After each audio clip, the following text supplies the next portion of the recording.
So the first thing you're going to want to do when replacing a new light is to turn off the breaker to the light. Most important step. Then we're going to unscrew the screw caps on either side of this light and just pull it off the wall. And so it'll still be attached by the wires, and then we'll just clip those as close to the old light as we can, so we leave a lot of slack.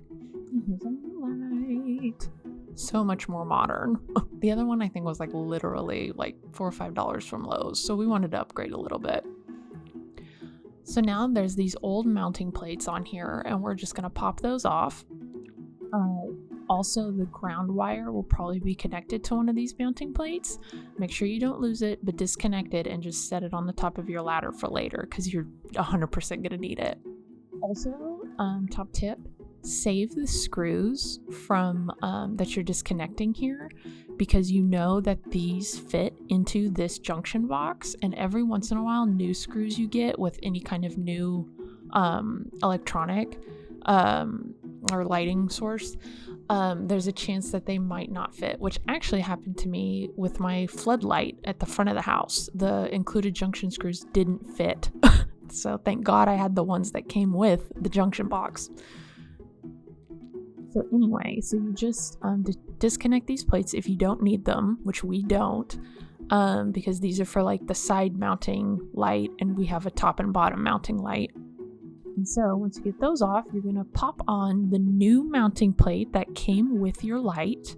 You can see between my fingers at the top, that's one of the plates that will connect to the actual light. So see, it's the top and the bottom.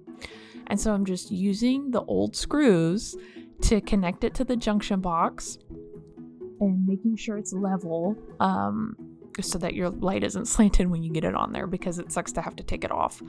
And so you just make sure those are nice and tight on there. And then you're going to unscrew the ground screw, which is usually green. Sometimes it's not, but it's usually labeled. I've only ever seen it labeled. And then you'll take your ground wire, just wrap it around a couple times, that screw. Don't take it all the way out, you'll lose it. And then you just screw it on tight. And so boom, there you go, connected. Easy peasy.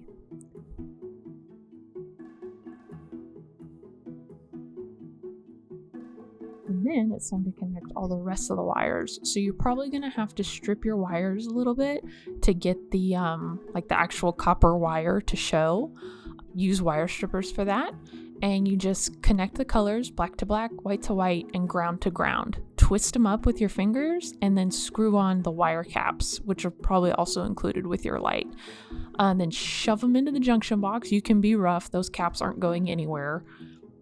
And then set your light onto the mounting plate and screw it in, and that's it. And I couldn't reach, so I had to have my husband do this because I was too short and it's a weird angle.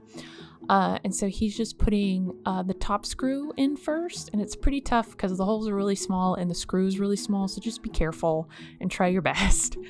But that's all it is 2 screws. You flip the breaker back on and flip on the light, and you're done. That's it.